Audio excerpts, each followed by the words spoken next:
Okay, great. Well, let's get started. First off, I did want to let folks know that the meeting is being recorded, just so you all know. And as you may know, there is a website where we post a video of the meeting along with the meeting minutes and the deck that we're going to be showing you today. So you'll be able to see that. But welcome everyone. This is the third time that we're getting together for those of you who have been with us from the beginning. So this is the third of 5. We have today's meeting and then 2 more meetings. And I think the first 2 meetings have gone very well, and we're very appreciative of all the kind of feedback and discussion that we've had to date.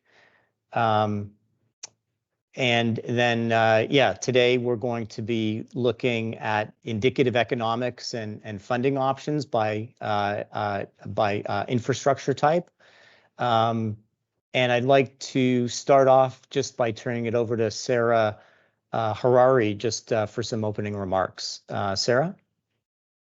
Thank you, Andrew. Just echoing what Andrew said, thank you so much to everybody who's joining us. Whether it's your first or your third meeting, we appreciate your input and having you here. For those of you that have had sort of in-depth conversations with our team or provided data, it's really helped to get us to where we are today. So thank you, and looking forward to today's discussion. All right, thanks, Sarah. And Sarah Simmons, can we flip to the next slide, please? So what we have planned for today is introductions, and we'll probably take about 10 minutes for introductions, and Sarah Simmons is going to facilitate that and also talk about the schedule and Slido. We will be using Slido today. And then I'm going to talk about indicative economics. I'm going to talk about that for solar panels and for batteries. We've gotten sort of an idea of what to expect in terms of costs or profits as it relates to recycling these technologies. Then I'm going to turn it over to my colleague Avi, who's going to go through funding options by infrastructure type. And again, we're going to look at both solar panels and batteries and how we should think about developing policy for each of these. And Avi's going to talk about whether we should be breaking the different policy options down by project size. So maybe looking at utility scale and commercial and residential, because it seems that there's sort of quite a big difference between the 2 of those in terms of how you collect end-of-life equipment. And as we go through, we will be opening this up for questions. We will have some discussion at the end, but we also have sort of targeted questions as we go through. And just in terms of the time, I think we're looking probably targeting about 10 minutes roughly for now and the introduction period, probably 20-25 minutes for looking at the economics, and then the rest of the time, so almost an hour, will be spent on looking at these funding options. And so with that, Sarah Simmons, I will turn it over to you. Great. Thanks, everybody. Looking forward to the session today. Just as a reminder, we do have the website that's available to view this report afterward, or view this presentation and a recording afterwards, and as well as meeting notes. We do have a very big working group established, and again, as Sarah mentioned, this is our third session. Wanted to take the time, maybe just a few minutes, in case anybody hasn't attended before, if they wanted to introduce themselves on this call right now. If anybody's new to our working group. Hi, Brent. Hi, good afternoon, everyone. Brent Maddow. I'm the Assistant Director of the Waste Engineering and Enforcement Division at Connecticut Deep. Typically on the call is Gabrielle Fregon, who's the Director of Division. She's unavailable today, so I'm sitting in, and I will likely be attending more of these these calls. So Welcome. nice to meet you all. Great. Anybody else new to join? Hi, everyone. This is Lonnie Garris, CEO and co-founder of Coolant Energy Solutions. We are a New Haven-based startup company that recycles and reclaims the metals from batteries. We do it in a way without creating black mass. And come talk to me. I've got a good techno-economic analysis on recycling. Thank you. Thanks. Great to join. Great to see you here. All right, I'm going to carry on. So we are on track with respect to our monthly meetings. And so this meeting is obviously speaking about some of the economics and funding sources, and some starting to get into some discussion about options. And next meeting, building from the feedback that we receive today, and as we continue our work, looking to start putting forward some recommendations as well. So this meeting, I think, is pretty critical step in our process here today. So similar to last meetings, we're going to use Slido. I've popped it already in the chat, so you can open it up in your web browser if you like. You can also use the Slido on your phone. This time around, as Andrew mentioned, we're going to have some pulse check questions for the group. So a little later on in the presentation, we're going to stop and kind of quickly poll the members of the working group, essentially as a pulse check for us as we're moving through the presentation and discussing some options.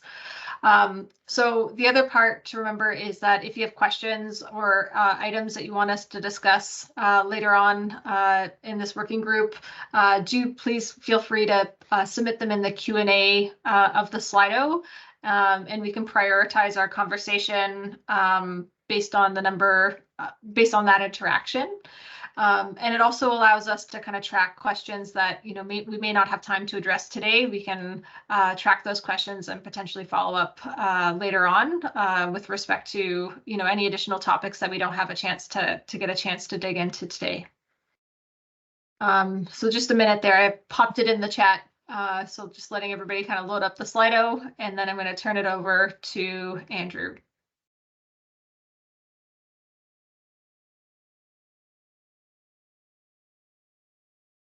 Okay, let's talk about indicative economics. If we go to the next slide, before I get into the different technologies, I just want to explain the concept of value positive or value negative recycling markets, also known as profit centers and cost centers. So we've got a graphic here on the left, and as you can see, for the blue, if the material value that's recovered is greater than the recycling costs, so in this case the blue, then that's a value positive market.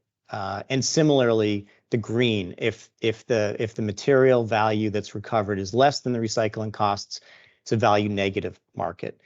Now, in the case of the green, the recycler is going to need to charge to accept the material. This is typically called a processing fee or a gate fee or tipping fee, because otherwise it's just not in their interest to take the material.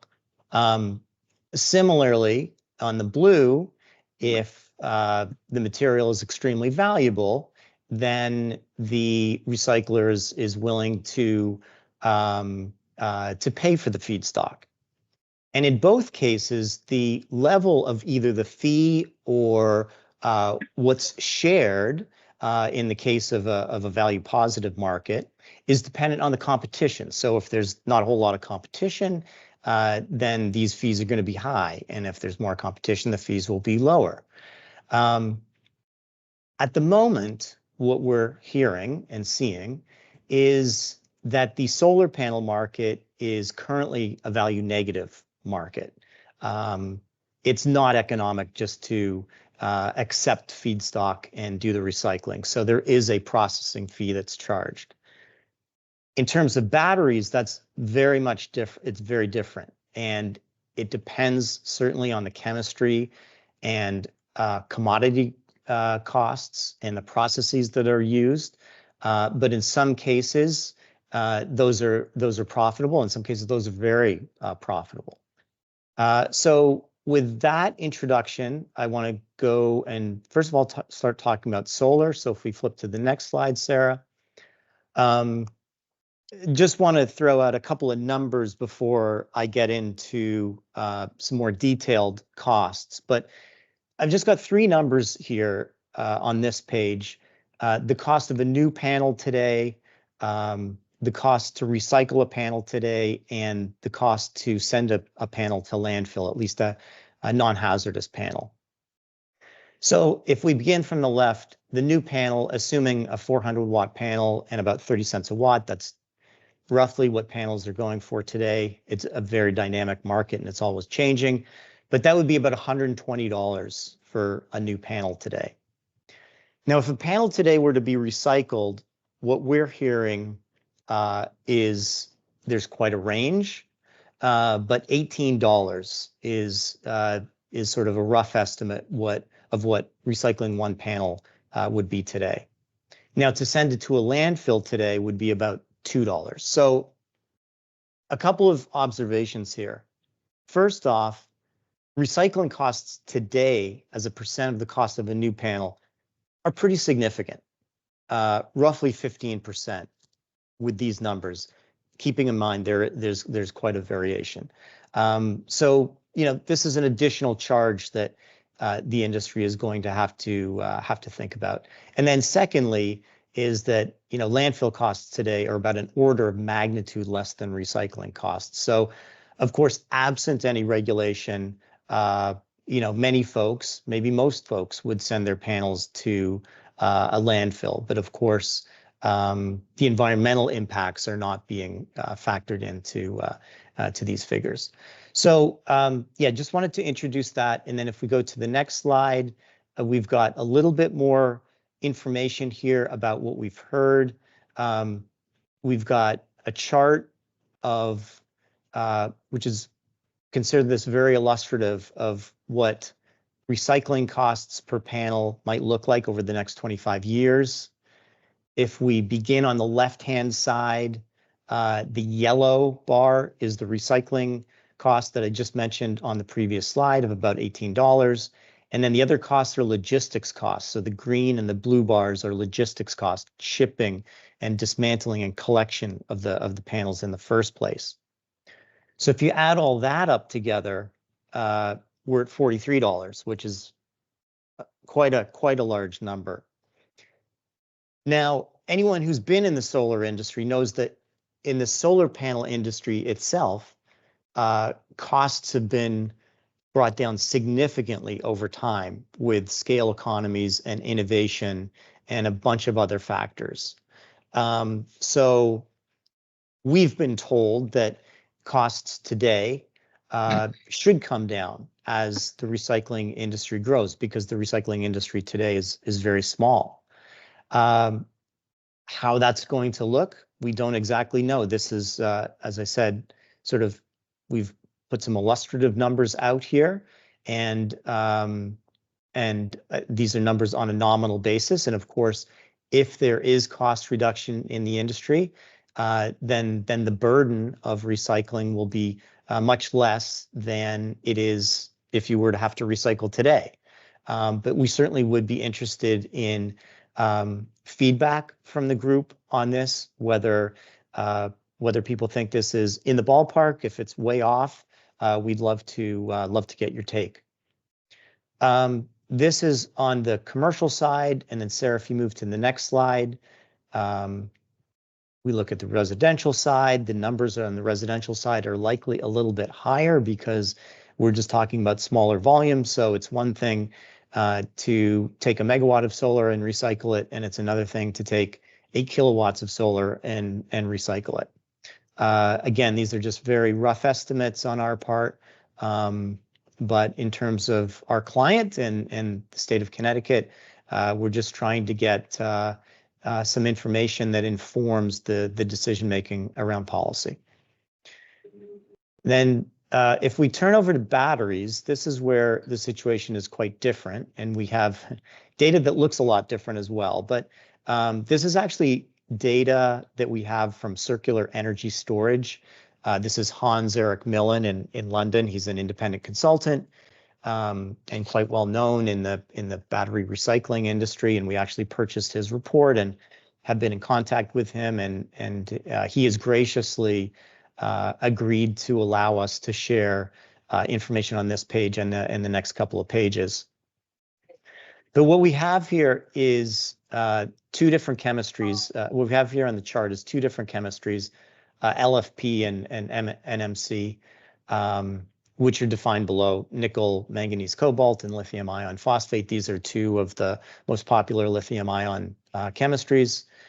And if we start on the right-hand side, what Hans Erik has done is done very detailed analysis of costs of recycling a battery on a dollar per ton basis, and also looking at the value of the recovered materials. And as you can see, the value of the recovered materials exceeds the recycling costs. And by the way, this is the red dashed line is a 4-year average of material value. So in this case, the recycler is quite happy to pay for the feedstock. And with this assumption, the recycler will get a 14% margin. He did some analysis saying, this is how much the processing fee has to be, or this is how much the recycler is willing to pay for the feedstock in order to hit a 14 to 15% margin. So this is a profit center. Battery companies and recyclers, they want to take back their product, or they want to take batteries from the marketplace because it's a profitable business. The other thing to keep in mind is these are what the economics look like in North America. There's other parts of the world where the costs are lower and the profits are even higher, just as reference. Now, on the LFP side, the story is not the same. The costs there are about $3,000 per ton, and the value of the recovered material is about half that. So in order to get a 14% margin or 15% margin, you need to charge a processing fee of about $1,500. So this is when I say it varies by chemistry, by the commodity prices that change over time. But generally speaking, what we've heard is that the battery manufacturers and the battery recyclers are quite interested in taking batteries in.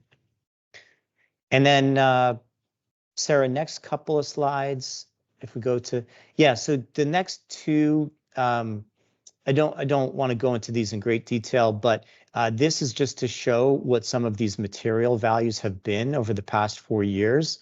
And what you can see here is that there's been some significant fluctuations and price spikes, and then more of a return to normal in the past 12 months.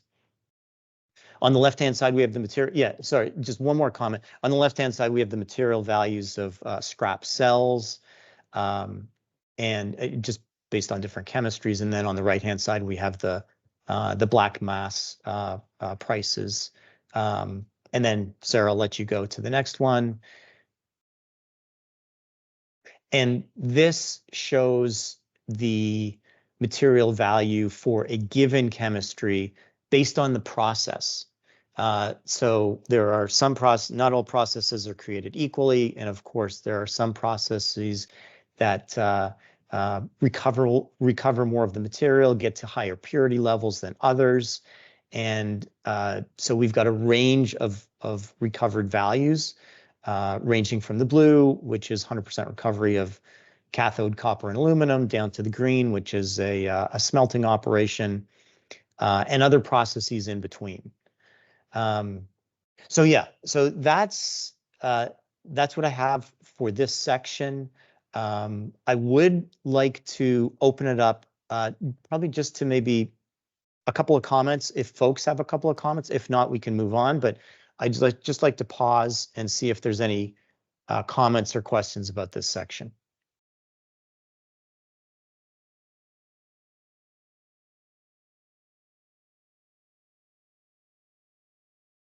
Stephen or Steve.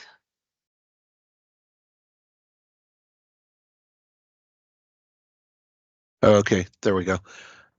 Yeah, I just wanted to add one thing on the LFP. The price is good for recycling, but yet there is a possibility that it could be repurposed, and that would change it from being a cost to probably neutral. So it could be taken away at no charge by some people, but it depends on the chemistry of the battery and the type of battery. So I just wanted to add that to it. Okay. And the by same re- could be same yeah. for the NMC. There's a chance it could be worth a little bit more if it could be repurposed or given a second life. So Sure, understood. Yeah, I mean, the focus of our scope has been the end of life. But yeah, the reuse, the second life, the repurpose, the refurbish, that's not, it's a good point, but we're not looking at it in this scope of work. got it. Okay. But it will be particularly for EV batteries. There will be companies that are going to crop up and they're going to be repairing these batteries, and that's going to be the first area where they go. So, and that's going to be a significant part of what's going to happen there in 10 years, probably 5 to 10 years. Got it. Got it. Thanks. Yeah, Okay. quick question about the end product that the recyclers are producing. Are they producing, in this case, salts to be sold to electrode makers? Is that what the final product is? Boy, I'm not sure if I know all of that at this point. My understanding is that there's anodes and cathodes that are remanufactured using some materials from these recycled batteries, but I'm not really sure. Okay.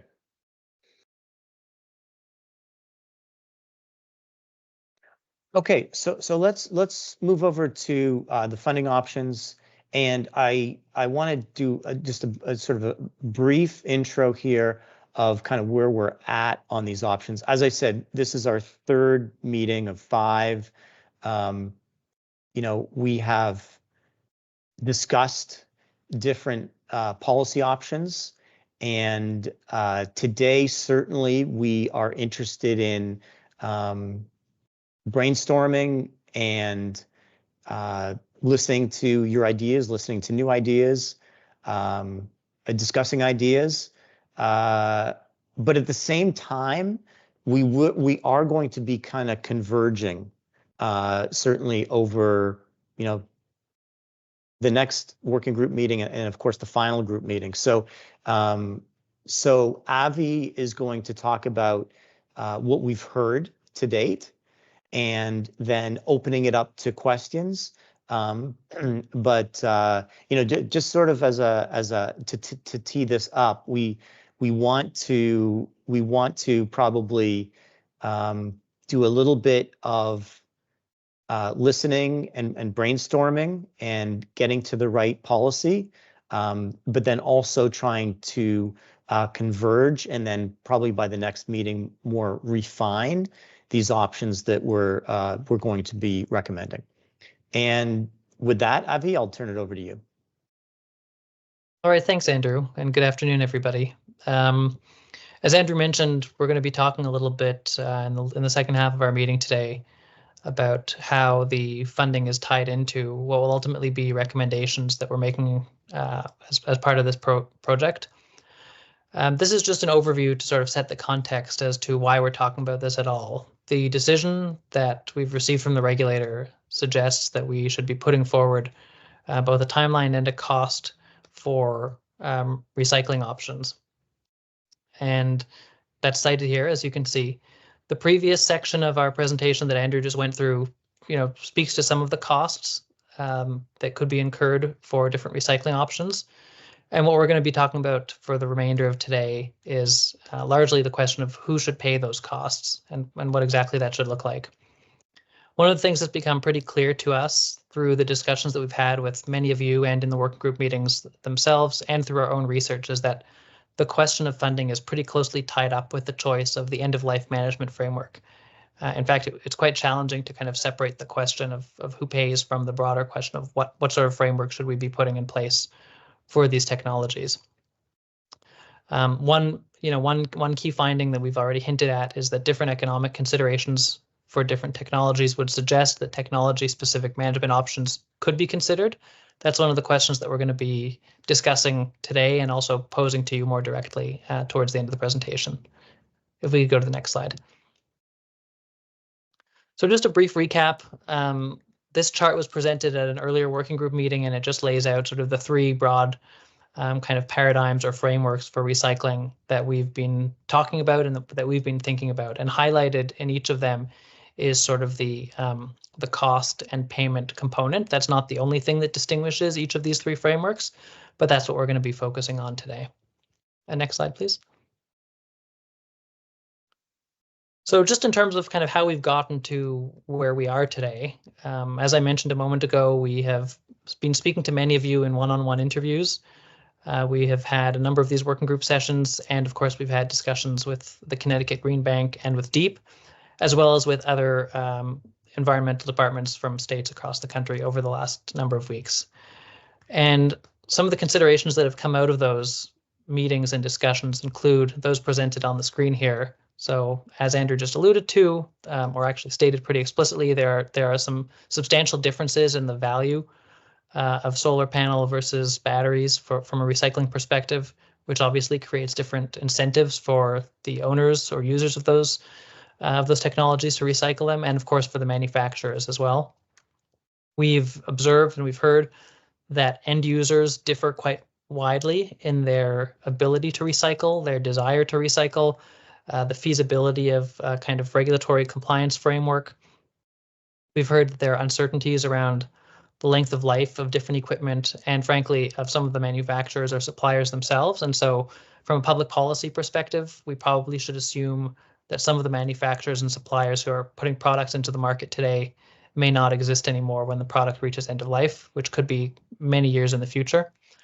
And of course, that collaboration will be required between multiple parties. And as with any kind of regulatory compliance regime, certainly not unique to recycling, but policy that's perceived as unduly onerous could impact many different parts of the ecosystem, but in particular can impact industry's willingness to serve a given market. And we'll touch on that a little bit more later on. Next slide, please.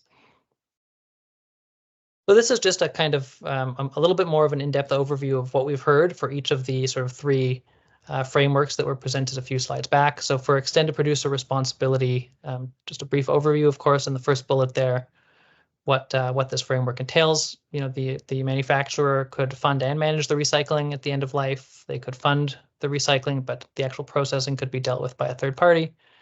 And there's been some suggestion that they could kind of bear responsibility for the manufacturing, but potentially have the funding provided by a third party. Who that would be is also something to look at a little bit more deeply later on.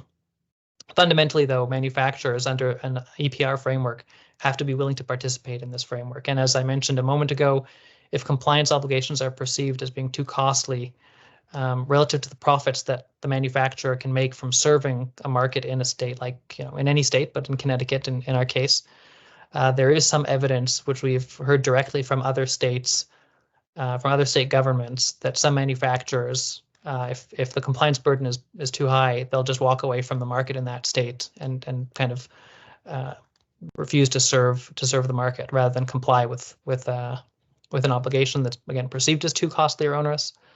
Of course, EPR requires that there's at least some degree of tracking of the product sold so that the funding obligations can be budgeted for. From a customer perspective, the cost of compliance is generally kind of built into the total product cost and is borne on the back end by the manufacturer and presumably in some fashion eventually flowed through to the customer in the product price, but not necessarily delineated specifically. Advanced fee administration generally entails collecting a fee from the customer at the point of sale, but there are other possibilities that we have heard or have seen that could be used to fund this model. For example, collecting a fee from the OEM, collecting funds over time from ratepayers. The citation that we had a few slides back from the regulator in Connecticut suggested that they might consider imposing a fee of some kind if that were a recommendation that this group or that we were to put forward. Funds are pooled usually by a third party, in some cases by the state itself, and then dispersed to fund the recycling, which is a process that of course has administrative costs.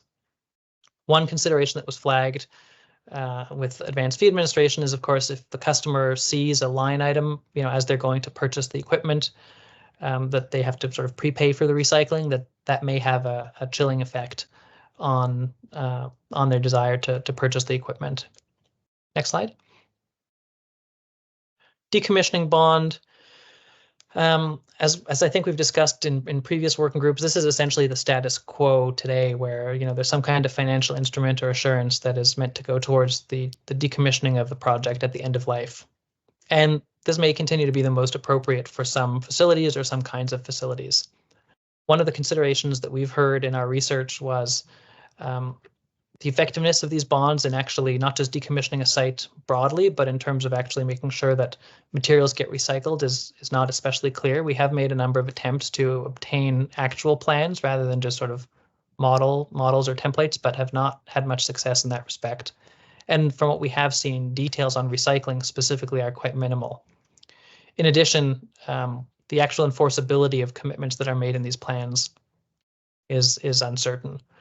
We understand that SEIA is planning to develop a standard for solar decommissioning, and that may address some of these issues.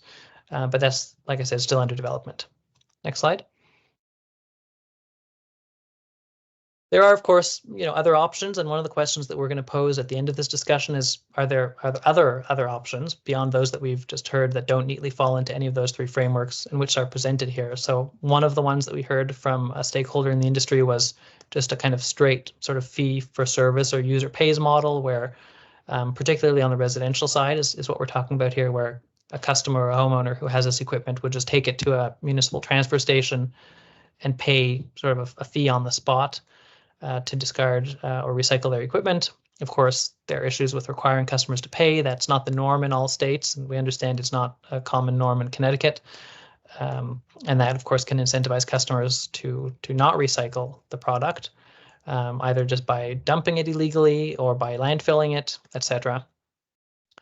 There is, of course, the possibility for the state to subsidize recycling costs, although just to be clear, that's not something that we've had extensive discussions with DEEP about, but it is a possibility that the government could recycle or could subsidize recycling costs in a general sense. And of course, there's also the possibility that in the interim, the state or a government agency could simply make information available to customers about how to recycle solar panels and batteries, and potentially go so far as to kind of publish qualified recyclers that can handle this equipment as a means of facilitating, again, particularly on the residential side, customers' ability to recycle this equipment. Next slide, please.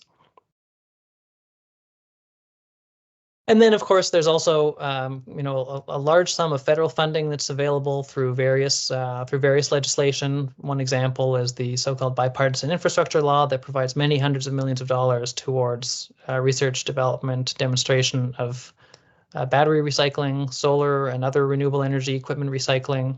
Next slide. And of course, the Inflation Reduction Act also provides funding.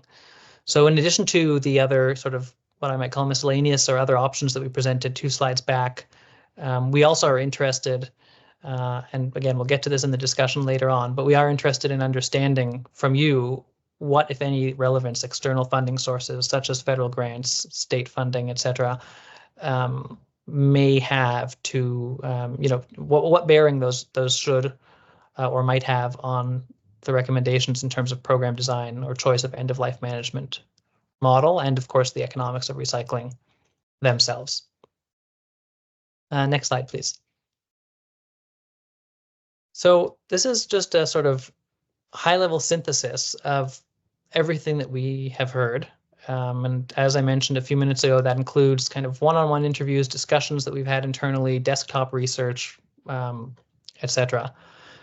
So the primary finding that we would put to you, but very much interested in your feedback, again, we'll get to that in a moment, is the different end-of-life management options are likely needed. And as you can see in the table here, we've broken things down into 4 different categories: solar residential, solar commercial or utility scale, and then battery residential and battery commercial or utility scale. And what we've presented here really just for the purposes of discussion today, although as Andrew mentioned a few minutes ago, we are hoping to shortly, in the next couple of weeks, converge on more firm recommendations. But for discussion today, we have what we might call preferred options, and we'll get into each of these in the next few slides. And so, yeah, just take a look, and then we'll go through these one by one. So the first question that we have for you, like I mentioned, one of our primary findings is that there could or perhaps even should be different kind of segments of recycling in terms of the recommendations that we're making to divide up solar from batteries and residential from commercial scale. Does that make sense to people fundamentally? And we'll just pause for a moment while people have a chance to fill out the survey.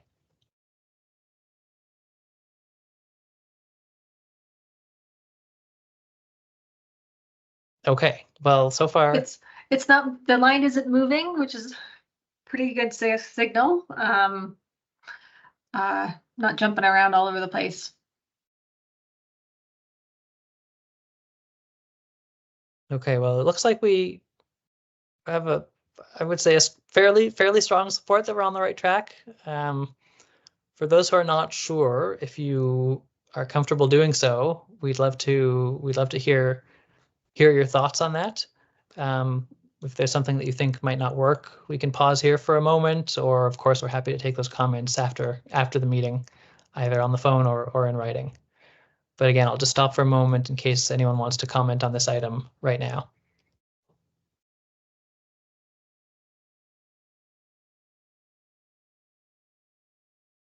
Hearing none, I'll just again say, yeah, we'd be very interested to hear from those who are not sure about this, kind of what your hesitation is, because it's of course, very possible that we've missed something there. So yeah, please do get in touch, and maybe we'll move on to the next slide. Sure. Just finding my screen here. Okay, so as I mentioned, we're going to walk through each of these kind of 4 segments one by one.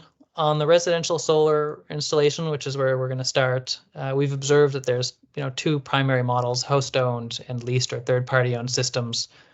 It's important to distinguish between those because obviously who's responsible for recycling, or who's likely to take responsibility for panels at the end of life differs or may differ substantially between those 2.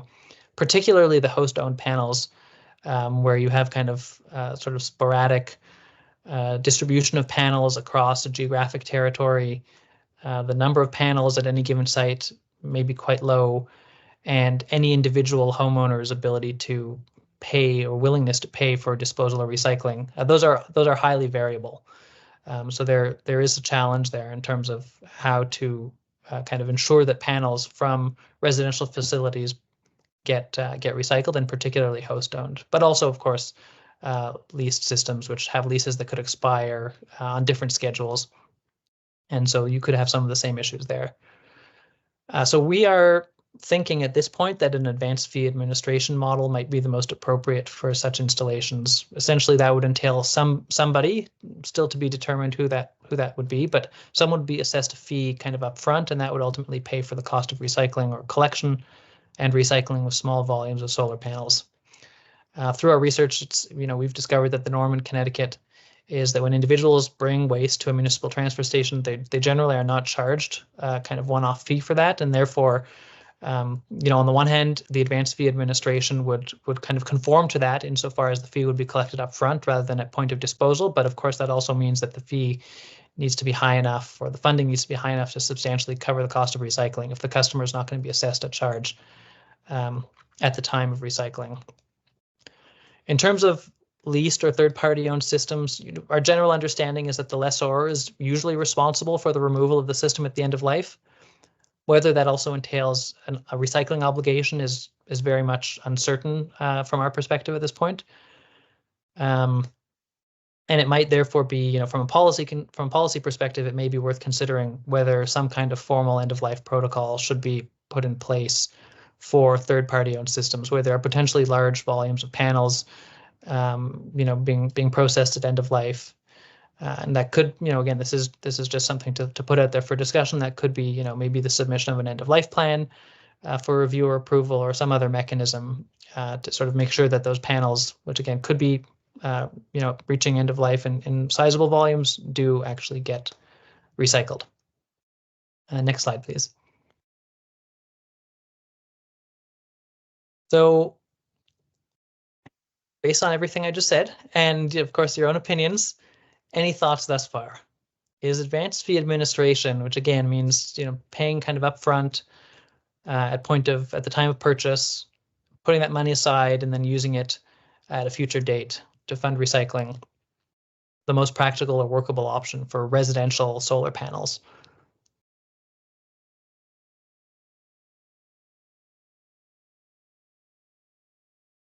Three responses so far.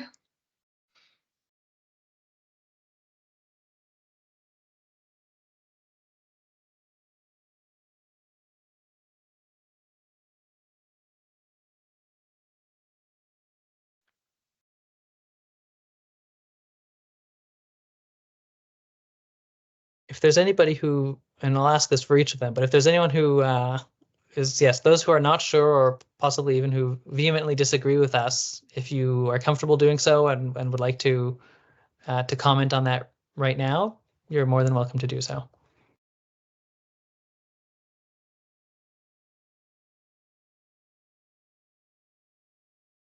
Valessa, please go ahead. Valessa Suderklein, Northeast Director at SEIA. My hesitation here is simply, we see in a lot of states, there's a lot of desire to have more residential rooftop solar. And the question then becomes, is there enough volume to warrant adding additional fees when we really want to drive rooftop development? So it's a big picture hesitation around the approach more than the approach. Other than that, I don't think I have a objection, other than I agree with your distinction between third-party owned and homeowner owned. So you're referring to the possible sort of chilling effect that we mentioned earlier? Yeah, just real anxiety around adding costs to residential solar. Okay. Thank you. Anybody else?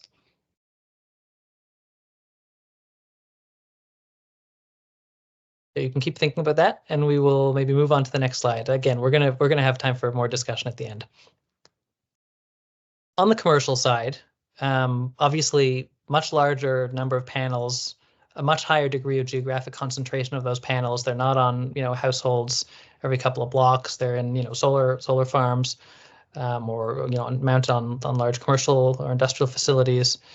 And so the present model of decommissioning bonds is likely sufficient to ensure the proper management of those panels. As we mentioned, the one sort of proviso or catch to that is we haven't observed that there's strong language relating to the recycling component in those decommissioning plans. And that seems like it's potentially a major kind of deficiency of this model, insofar as you could be seeing large volumes of panels that are ostensibly, planned for end of life, but without any real indication of what actually is going to happen to the panels from a recycling perspective. And so, similar to what we were talking about a moment ago on third-party owned residential systems, it may also be appropriate for us to recommend, and this is again very much something that we're still thinking about and are interested in people's views on, but it may be appropriate to introduce more prescriptive requirements around decommissioning plans, particularly with respect to ensuring that the recycling of those panels is both budgeted for and funded, and then actually happens. Again, we are very keenly, as I'm sure most of the industry is very keenly awaiting the development of a decommissioning standard from SEIA, which may provide useful guidance here. We'll wait to see what that looks like. And of course, once such a standard is introduced, it's very possible that that there'll be a kind of norm across the country, which would be possibly very helpful for Connecticut as well. Next slide. So very similar to the previous question, based on what we just discussed, are decommissioning bonds the most practical and or workable option for commercial scale solar installations in your opinion?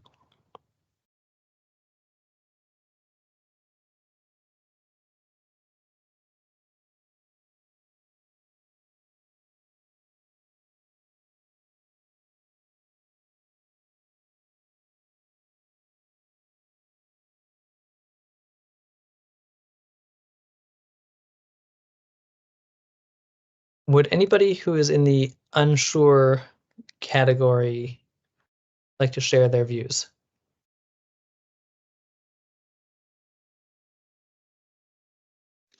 Yeah, Lonnie Garris from Cool Amps. So is the bond's purpose to elicit a response for profit making, or is it to elicit a certain type of behavior? The behavior being to, to donate your used lithium-ion batteries, for example. Because I'm just thinking of World War II. The purpose of war bonds back then was to stop a certain behavior, right? Buying commercial vehicles so that money can be spent to making tanks and trucks, et cetera. Over. So just, I think I understood your question, which is, so I think what we're getting at here. First of all, this is just in the context of solar. I should add. We'll get to the batteries in a moment, but just in the context of solar panels on a commercial scale, the bond and the plans are there to ensure that to kind of induce a particular activity rather than prevent it, I suppose. If I understood you correctly, it is to ensure that the site is decommissioned and remediated at end of life, as opposed to sort of being abandoned by the developer. Copy that. Okay. Valessa, you had your hand up as well. Thought I'd join you all on camera for a second. Yeah, you mentioned something when you were talking about decommissioning bonds in the presentation that I wanted to just raise. So the industry, SEIA feels pretty strongly that decommissioning bonds is the most streamlined, effective way to get this done and make sure panels are recycled. And I think you're 100% correct that figuring out what the specifics of including recycling in a decommissioning bond agreement, what that needs to look like. And that's what we are looking at in our proposal. But you mentioned that you often hear from, well, I'll say I hear from legislators and regulators skepticism around the effectiveness of these bonds. And I don't know, I have theories about where that's coming from, whether it's coming from underfunded fossil bonds or where, what's driving that.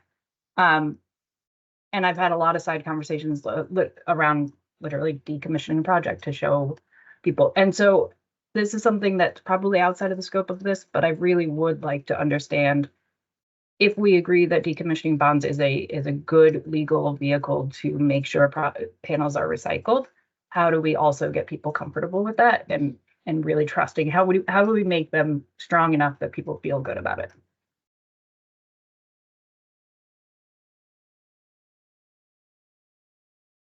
Thank you. I don't think we have an answer at the moment, but something that we will take under consideration, unless anybody else has thoughts on that they wanted to add. All right, we can go to the next slide. Abby, I have a follow-up question for Valessa. Sorry, I know it's out of order, but Valessa, I just wanted to follow up on your earlier comment about the AFA for residential. I understand you don't want to add additional cost for the installers.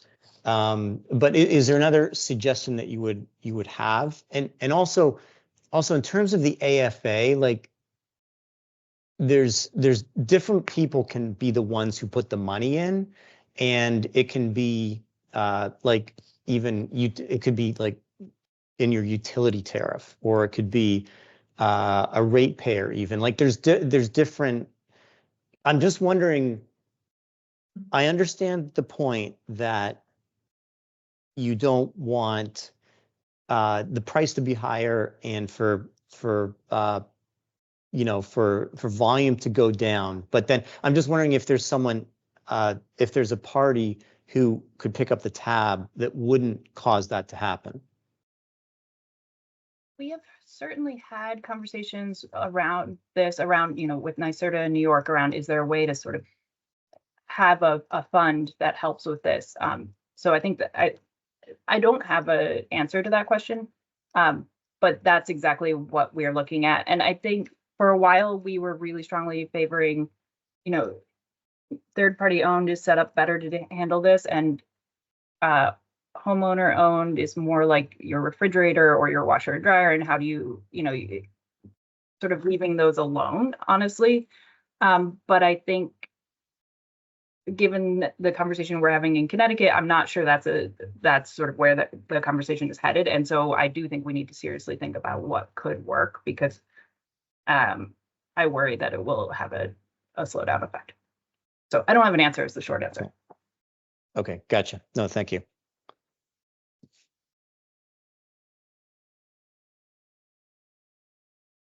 On the battery side of things, as as we saw from the first part of this presentation, 20 or so minutes ago, 20, 30 minutes ago, the economics are very, very different, much better than they are for solar panel recycling. That being said, there are some logistics challenges, some of which are possibly similar to those that are encountered.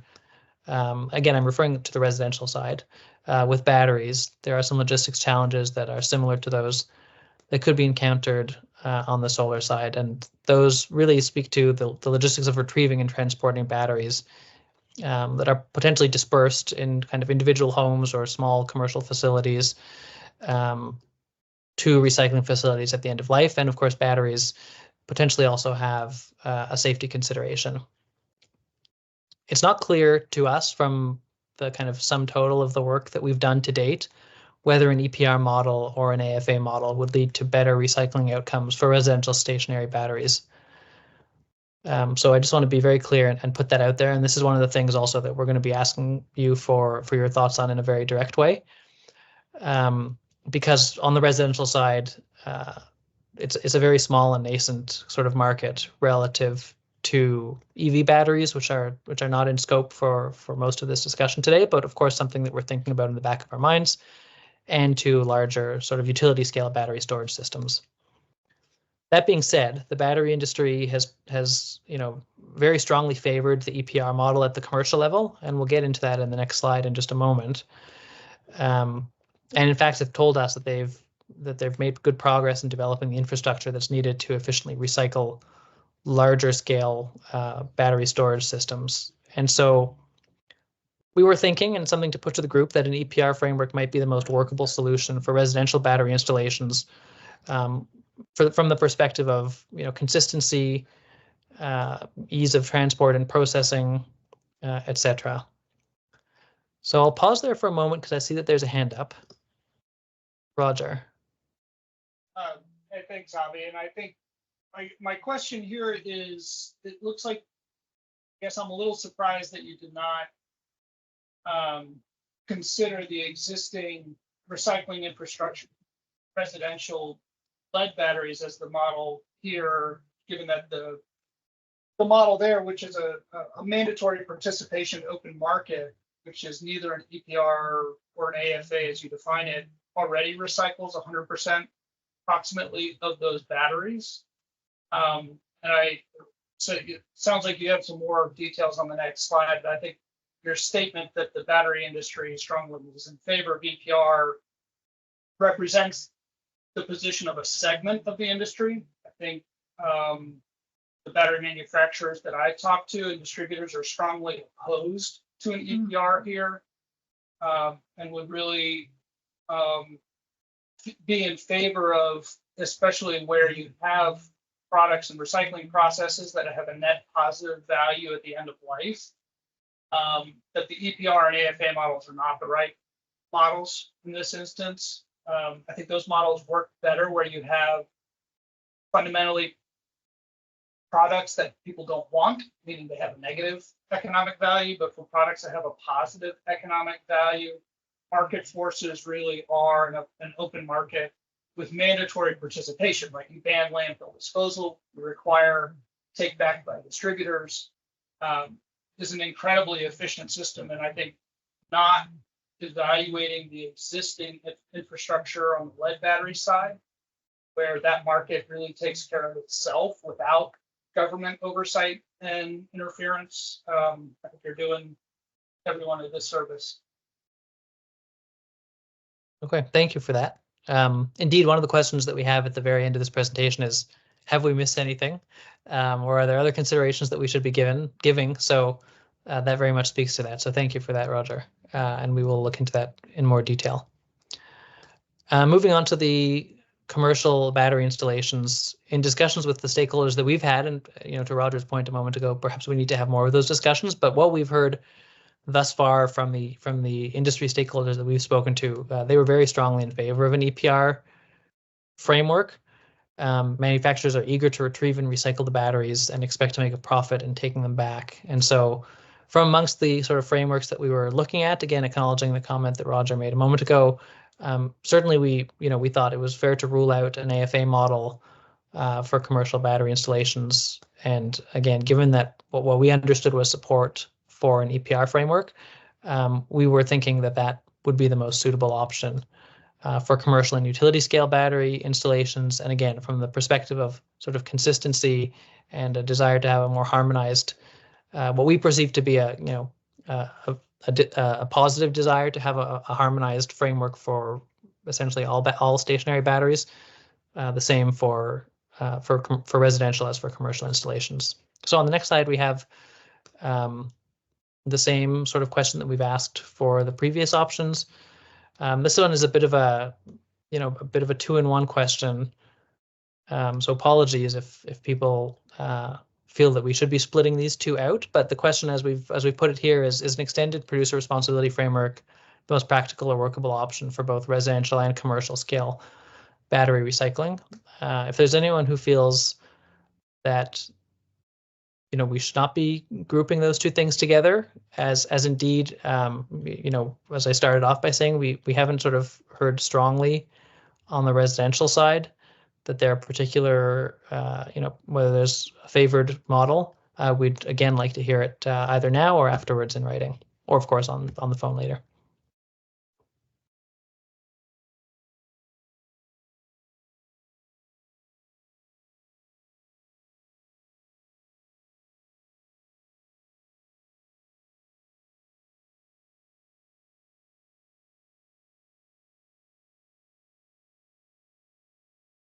I'd be interested to Abby's question to hear if the no is coming from either residential or commercial or both. Roger? Hey, sorry. So I think for me, already heard from me, it's definitely a no on the residential side. I think if I were given the option on the commercial side, I'd still be in the not sure camp. I've talked to a lot of folks in this market. I think it depends on, there's even a granular level here deeper, which is commercial versus utility scale. When you're talking about a battery installation going into a commercial property, a building, a business versus 4 football fields of batteries for a utility scale installation, I think the considerations are very, very different. I think an EPR fee for utility scale is going to put an incredible burden on both the industry and the state when it comes time for decommissioning. Most of the EPR programs that are in the works around the country basically use last year's revenues to pay for this year's decommissioning. And if you're in a state like Connecticut, that will probably have 3 total utility scale installations, and you have one of those coming offline every 10 years, you're going to have once every 10 years being bankrupt in the EPR state. So I think I would even segment it down into residential, commercial, and utility scale. Those will I think, have different funding opportunities. And even within commercial, I'm not sure EPR is the right approach, but definitely I would say for me, utility scale and residential, DPR is not. Yep. So we've got a split decision here. Wondering if others in the not sure or no category would be willing to share their perspective as well. Or for that matter, in the yes category.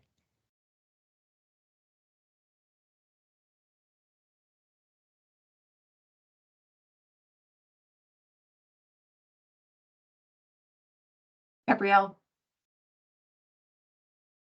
Hi, everyone. Sorry I'm late. Had a previous commitment, but I would think if there were a guarantee, and I know I'm using probably too strong of a word, but some sort of certainty, level of certainty of the value of the components of a battery installation, then I would concur that there isn't necessarily a need for an EPR model for storage batteries. But, you know, how certain is certain, and how certain do we need to be in order to not require an EPR model?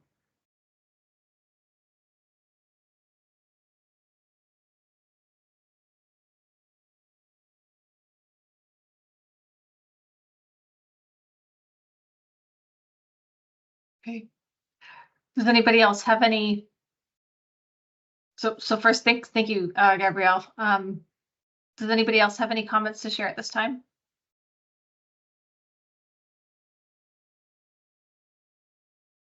If not, I think that's the end of sort of the bulk of the presentation. We do have a number of discussion questions.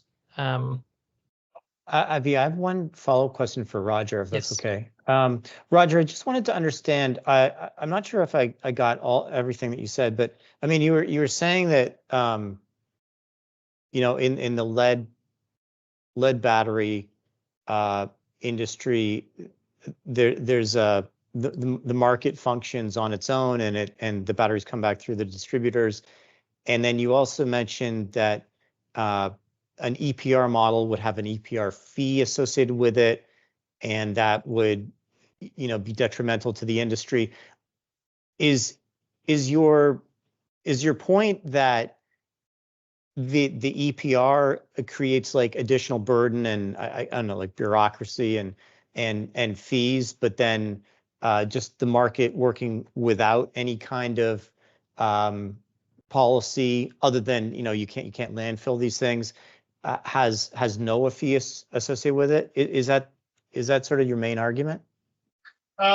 Really two, and probably that's me mixing my backgrounds in both the lead battery, lithium battery, and electronic waste industries. So on the lead battery side, what you have is 42 states, including Connecticut, have laws that, the way I phrase it, is force participation in a recycling economy. Consumers and commercial users are forbidden from landfilling. They must return the batteries to a qualified retailer effectively. And retailers and distributors and manufacturers are forced to accept them back up through the distribution chain. But the state, in all 42 states that have this system in place, the state does not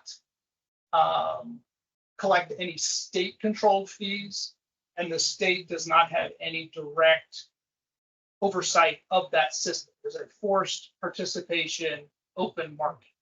And so the value of the scrap metal determines how that commercial exchange happens. And it's very efficient, right? You don't have a middleman, you don't have a monopoly scrap entity that's owning all that scrap, because it does have a valuable positive net impact on with that. So I think on the what I was talking about the lead side is that you do need government policy. You have to force that participation to make that market work. But especially for products that have a positive scrap value, you don't need all of the the interference of an EPR to pay for it because it pays for itself, right? That market will take care of itself. I think you could design a market like that for a negative net value product. Let's call it an LFP. Maybe someone will figure out how to recycle this more efficiently. I don't have experience in that market, so I don't know how it will work out in the real world, but I don't know that just because a product has a negative net value that requires an EPR fee if you force participation in the market. My other point was that EPR systems and AFAs, let's not kid ourselves, they all have a price to the end user. An AFA, it's a visible price. It's in the electronics world, it's charged at retail so the consumer sees it. If it's an EPR fee funded by the manufacturer, I think it was on your slide, that fee is embedded in the price of the product, right? And fundamentally, the end price of the product will go up. And I think what we have found on the lead battery side of the industry is that if you can avoid increasing the price of the product unnecessarily and have an efficient system on the back end, then that whole network works more efficiently and you achieve the outcome of recycling at a lower overhead cost.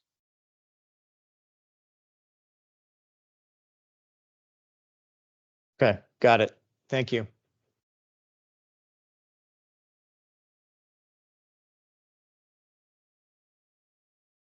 Should we carry on? Or There was a comment in the chat from Robert. Did you want to speak to that any further now, Robert? Sorry to put you on the spot.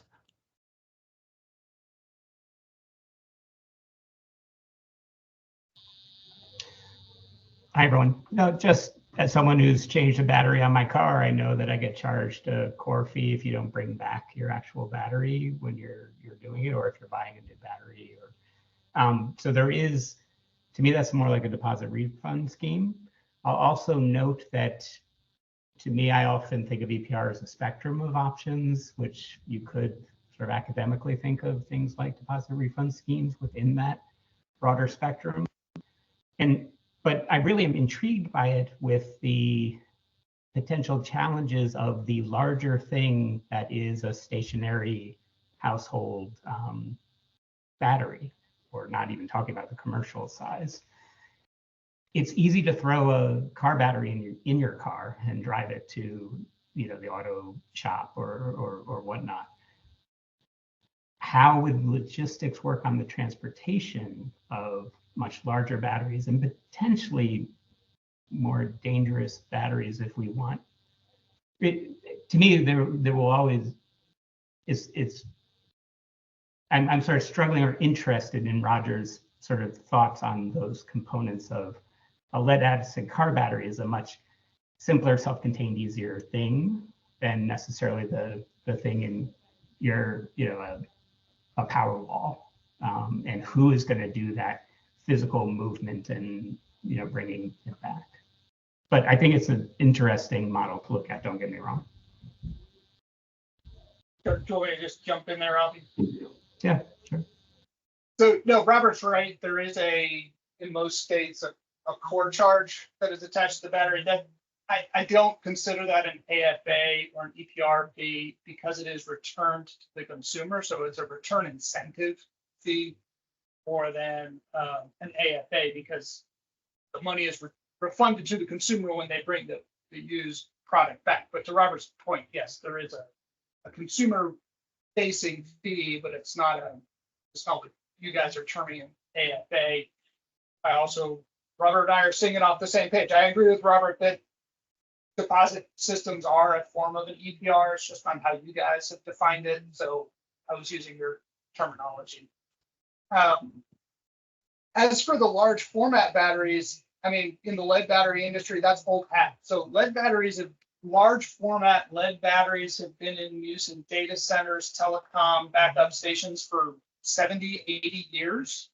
And they are removed from service by either the manufacturer, the installer of new batteries for replacement, or at the decommissioning of a site by a scrapper almost universally, unless you have to hire a helicopter to pull them off the top of a mountain, almost universally at no cost to the site owner because of the residual net positive value of the product. So that system works already today. It's been working for 50, 60 years with residential lead batteries. So for example, your small microgrid, off-grid solar panel installations, for 30 plus years, those have been lead battery powered. Lithium batteries have great advantages when it comes to energy density, and people are migrating to those. But that installation and retrieval network exists. It already operates. There's no need to reinvent that wheel. It operates very efficiently and typically at no cost to the consumer.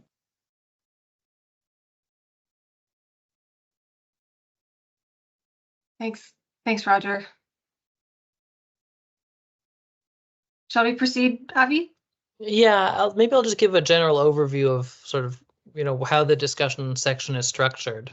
So in addition to the specific questions that we put up on Slido, and of course the ones that we've just, some of the additional items that came up, kind of conscious of time, we've structured the discussion questions as kind of, general questions that we have for the group, questions specifically relating to the residential solar AFA model, and then some questions on decommissioning bonds, followed by questions on EPR for batteries. So, similar kind of categorization to how we presented the kind of what we've heard section earlier. Given that we only have 15 or so minutes left, we've highlighted 3 sort of key items that we wanted to really try and hear from people in real time about, because we thought they were sort of broad enough topics that the comments that some of you might make could in turn spur others on this call to contribute feedback as well. So rather than going through each of the questions, there's a dozen or so on the next few slides, and they'll be posted after the meeting. I think we'll just focus on sort of the 2 that were on the previous slide, and then one a little bit further down, which we've actually touched on already, which was specifically with respect to batteries. So thank you for the feedback that you've given thus far for that one. So yeah, on slide 36, as I think I asked a few minutes ago, and we already heard, with what we were just talking about on lead acid batteries, are there any other funding models or options that we haven't discussed here that you think we've missed, any omissions, but which we really should be considering? And then is it better to identify best fit solutions, the segmentation that we've presented? Or thinking a little bit more to the actual implementation of some sort of recycling model for these technologies, are there any merits that anyone can think of or wants to put forward for a more consistent, harmonized, streamlined recycling policy that could possibly encompass solar and batteries, or all customer types, or more customer types? Basically, should we have less segmentation? Is there any merit to that? So maybe we'll open it with those 2. And I think, the other one, like I said, that we had highlighted for discussion, we've already had some good feedback on. So perhaps for the time being, we'll focus on these 2. And then if time remains, we can go through some of the other questions that we've put into the deck.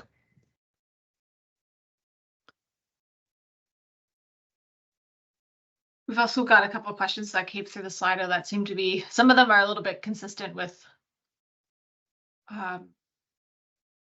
the questions that we're posing, and the one there being, will people be confused with different recycling policies, or different approaches by sector? So I think, yeah. Yeah, and to that one, so one of the questions that we got from a stakeholder, which is actually in the deck for discussion, it was a very specific example, but it really speaks to this first item here. And someone suggested, well, what if you have the scenario of an installer who's going to put in a combined solar plus battery storage facility, or to replace such a facility, and they're taking out the old equipment? Is it possibly problematic from the installer's perspective, or if it's a homeowner themselves, to have to deal with the removed product in 2 different ways? If we have different structures in place or different policies, what are the implications of that from an actual kind of user experience, I guess you might call it, perspective?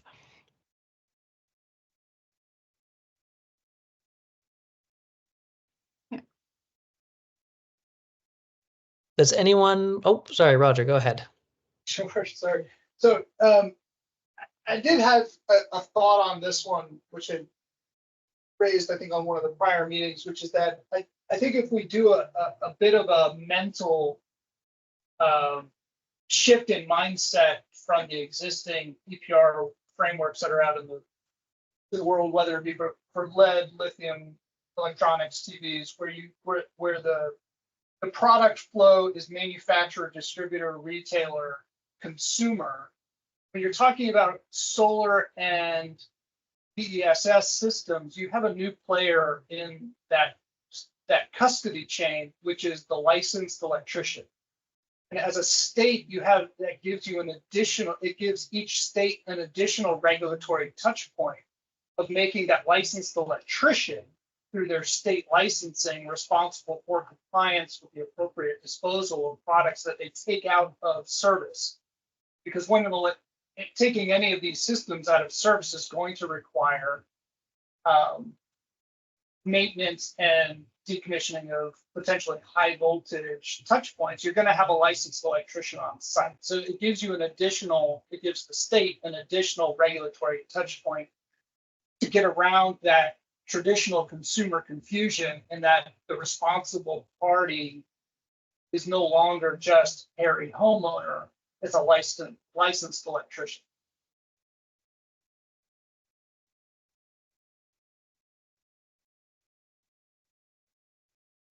Okay. Well, that's an excellent point. And I think from our perspective, we think that is a highly likely scenario. Obviously, that your average homeowner is probably not going to be putting this equipment in themselves or removing it themselves. One of the things that we were trying to weigh on our end is, do we need to account for all kinds of perhaps more marginal scenarios, such as when you don't have that installer coming in, if you have a sort of DIY homeowner who's handling this equipment themselves and doesn't have a direct kind of line to disposal. But perhaps that's a situation so unlikely that it need not really factor into our thinking, if I understood you correctly. I guess I think you can't regulate for every level of I'll be pejorative, every level of stupid. Mhm. You have to approach this with what is going to get you to 95% plus. Thank you. Anybody else who has comments on either the two questions that are presented on screen here, or the previous ones on the segmentation concept, whether that's we already heard that maybe we need to be a little bit more fine-grained in some of these. Any thoughts on whether we, maybe less fine-grained to the first point that's on screen here, as well as on other funding models that we should be thinking about that we might have missed?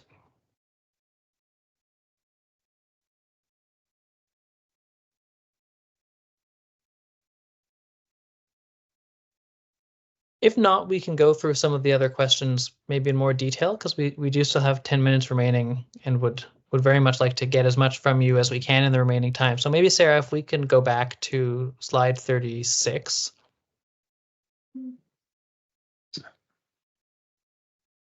Which is, yeah. Oops.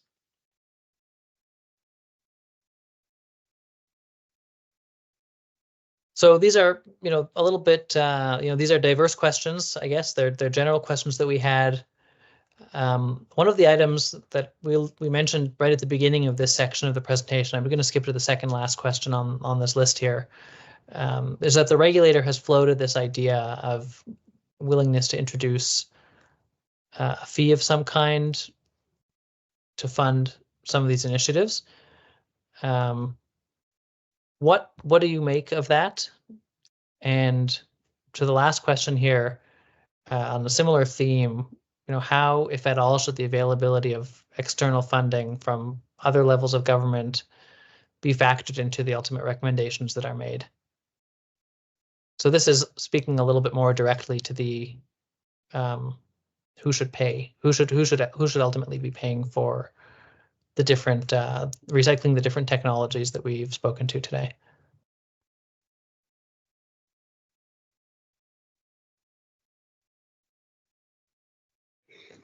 This is Lonnie Garrison, Cool Lamps again. If I could I'll just add what we're doing at Cool Lamps.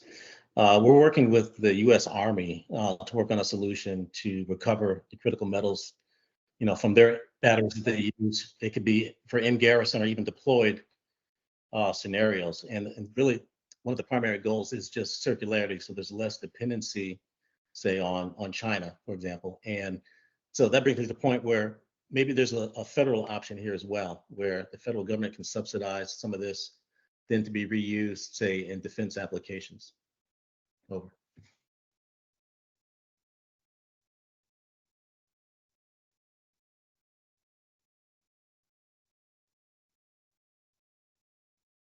On the ratepayer side,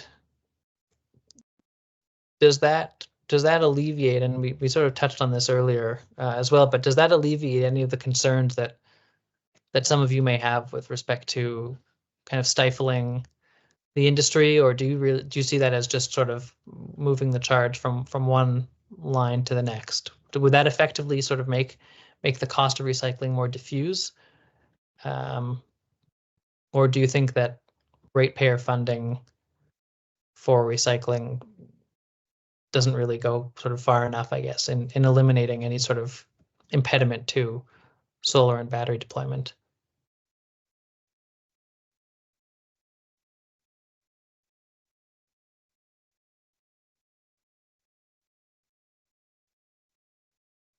Hearing none, we can move up a question. Oh, sorry, does someone know? Maybe. Are there any unintended, sorry, just on, if we can stay on the previous slide for a moment, are there any unintended consequences other than the ones, that we've already mentioned? For example, having a, chilling effect on industry. Are there any other unintended consequences that you think we may not have foreseen? Gabrielle, you'll get a lot of pushback. Okay. Gabrielle, did you want to speak to that in more detail, or? I don't know how much more detail I can give you other than that Connecticut residents are already paying a lot for energy, and even a really modest increase in ratepayer costs I don't think would be looked at favorably either by PURA or by the legislature. But I'm not in that arena. Okay. But thank you for that context. Any other unintended consequences?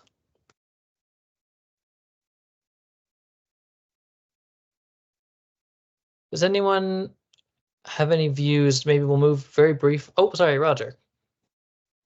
Sorry, I was just going to say for unintended consequences, I don't know because you haven't gotten into the details, but some of the EPR state models are out there create a monopoly recycling organization or quasi-monopoly, the stewardship organization, which I think works very well for negative net value products where people don't want it, so you need a centralized entity. I think for products where there is a positive demand for the end-of-life product, having that sort of centralized or monopoly operator has some potentially very negative unintended consequences in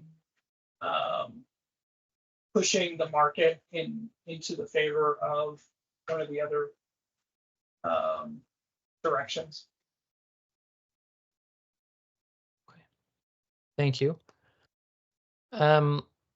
As I mentioned, we have a lot of questions here. We're going to post this deck so that people can go through them, and if you so desire, respond to them individually. We are running up towards the end of our allocated time, so maybe we'll just quickly go to the next steps section. As has been suggested, as you've probably gathered from the types of questions that we're asking, we are continuing to conduct research and refine these various options and thoughts into recommendations over the next 4 weeks.